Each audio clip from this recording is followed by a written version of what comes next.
to look when it's being shot compared to how it ended. Oh God, yeah. Especially something that has a ton of green screen, that was the dragon. Okay, fine. Yeah, exactly. You film. It's the same with like Star Wars and Lord of the Rings. They like you say, green screen. All they're doing is filming in front of a green wall, and then behind him on the actual film, they've got like thousands of stormtroopers or thousands of orcs. It must. It is. It's just a fascinating project, and the difference between theatre, like you say, is great because. Theatre, it's very much, it's like, I'm Shakespearean. Yeah, exactly. We go yonder. Green screen, I've worked with on quite a few projects. Right. It's not fun, I have to say.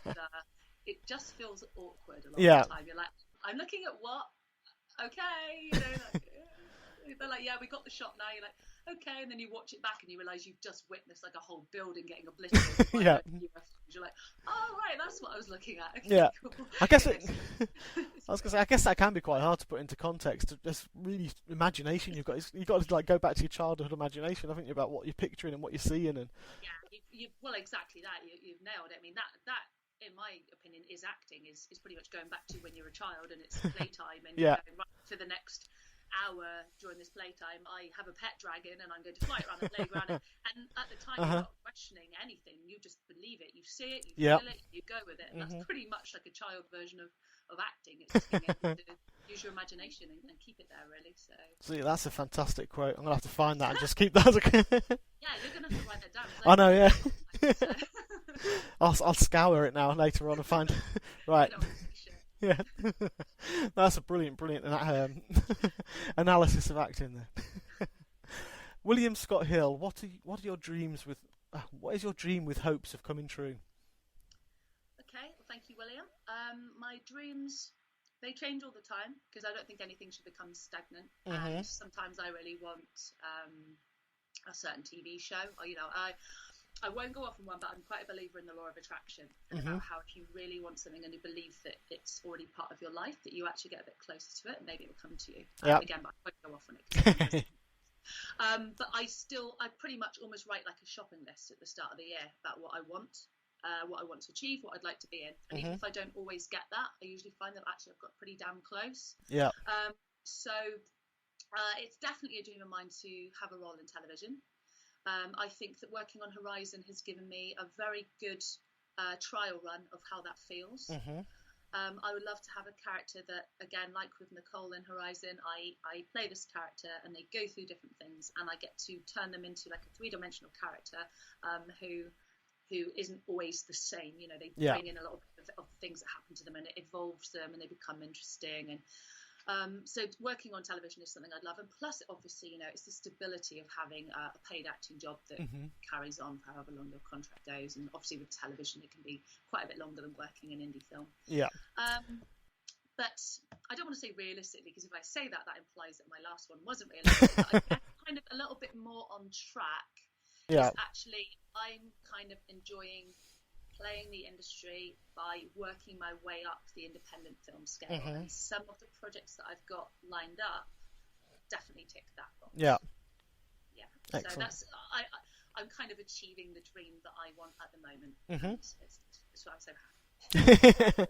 Well, no, that's great. I mean, that's something that you've got to live your dreams, and to follow them in that respect and follow them in that way is brilliant. You don't have to. I mean, I think the one thing I get when I talk to everyone, acting-wise, is the work. 98%. I'll say 90. I'm just making up. This is 99.9% statistics are made up on the spot. Yeah, there's a huge amount of actors who are out of work a long time, and it's a hard business to be in. So to be able to go through and have the films, because the films are coming out which you've got are really good, and Horizon's good. It's a great, nice web series as well. Hopefully those things will pick up, and to be able to do those things with, you're living your dreams, and they're getting out there, and your name's out there. Look at your 30,000 followers on Twitter. I think half the time they don't even know why they're following me. I've got 2,100, and I think pretty much 2,099 probably the same way. But yeah, no, that's so kind of you to say. I mean, it's not easy. and I'm really grateful for any support that I have, because it's particularly not easy financially. Yeah. I've just had to kind of accept that at the moment, at this time in my life, that my priority is to keep pushing to get some work made, so that maybe at some point it will pay back in the way that I want it to. Yeah. But I guess my biggest, I told myself I wasn't going to give advice to people because this always goes wrong. That's the next question anyway. Okay, well, I'm going to bring into the next question is, do I have any advice for people that want to... Yeah, Jez Tallock was asking, what advice could you give people who are just getting into acting? Okay, with pleasure. Exactly as you said, Chris, is just to go out there and chase your dreams and believe in the things that you want to do.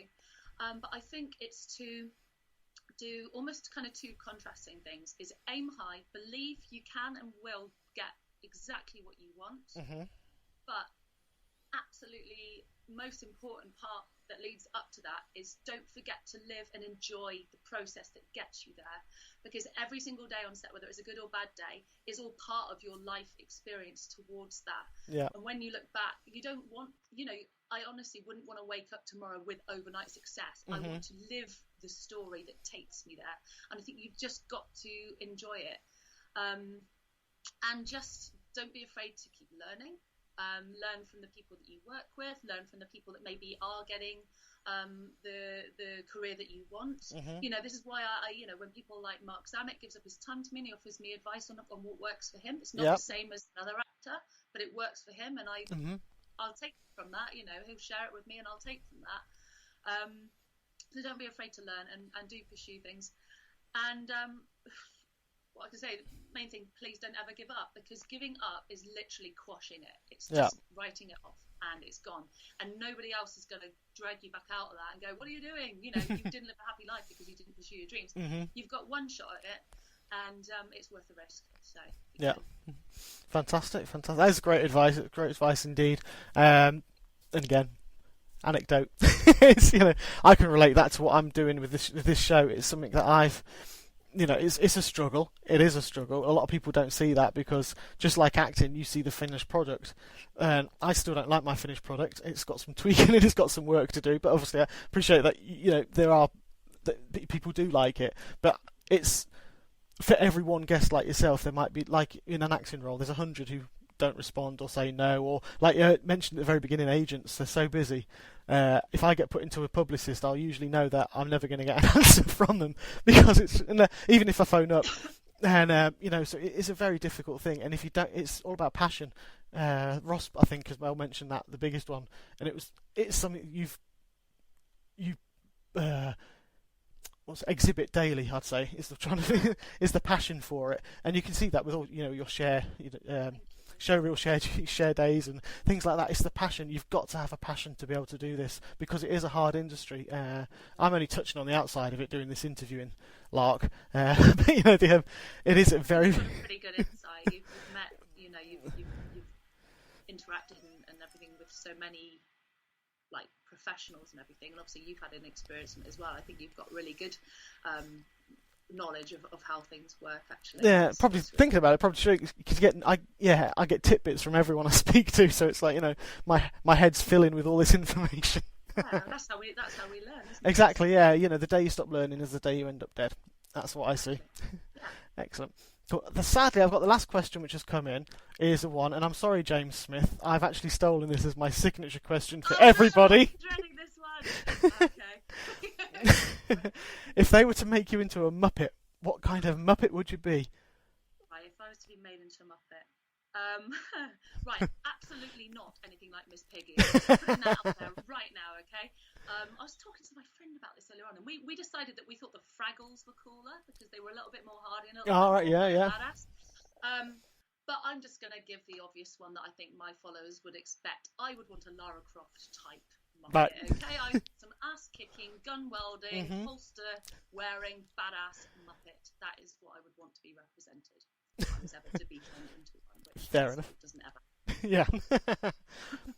You could be Red then from the Fraggles, couldn't she? She was a bit of a hard ass. Yeah.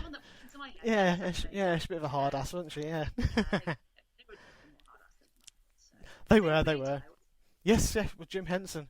I actually spoke to Mike Quinn earlier this week, and he met Jim Henson when he was 13, and then he basically stalked him until he was 16 and got a job with him, and he's worked with Muppets ever since for 36 years. That's how it's done. It's all about the stalking. It is. Yeah, I've been ribbing him ever since on that one, but he's been a Muppeteer for a long time, so. But yeah, no, that's a brilliant question, James. So yeah, I am stealing that, and every single person I speak to is now going to be asked that question. I love it. I'm going to look forward to listening to everyone's responses. So on parting, Kate, sadly, is there anything that you'd like to say to people? One last thing. I would just like to say thank you to everyone who does take the time to follow me on Twitter and other social media sites. Thank you always for just taking any kind of interest, because as I've tried to respond to some people before, because I do actually sometimes get some people asking me why I'm taking the time to respond to them, and what I want to say is that an actor without an audience is completely redundant. So I want to say thank you to everyone who does check out projects, no matter what they think of them. The fact that they've taken the time to watch them means a hell of a lot. And also I'd like to say thanks to you, Chris, for kindly allowing me to come back for a second time to be interviewed by you on your show. Oh no, thank you for wanting to come back. That's great. I haven't done any of my impressions. I was thinking could have done my impression joke on the Muppets one then, but you missed the trick. I did. Yeah, I did it to Mike Quinn, and he was just there's a bit of I had to cut the pause out because it was quite an embarrassing pause as he was like, "Okay." You could edit a little tumbleweed going across the screen. Yeah, that would have been that would have been perfect. I did my Kermit. It was like, piggy, piggy, we're needed on set, piggy. That's amazing. That's fantastic. That was my Kermit, and Fozzie being waka waka waka. That's my Fozzie. Who else was there? There's Yoda as well, isn't there? I know you said you liked them, so you've had it now. So what else is? The Swedish Chef Muppet as well. Hurdy-gurdy-gurdy, put the chicken in. I think you should do one of those YouTube videos where you do the impersonations of all the different Muppets, and you could put like a little picture of them in the corner and do all the different voices. That's actually that's a great idea. On Twitter? Yeah.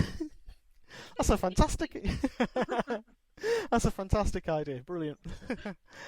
Alright, so cheers, Kate. I really appreciate your time on that, so thank you for joining me. Thank you very much. It was a pleasure. Great. Alright, so cheers, Kate. I really appreciate your time on that, so thank you for joining me.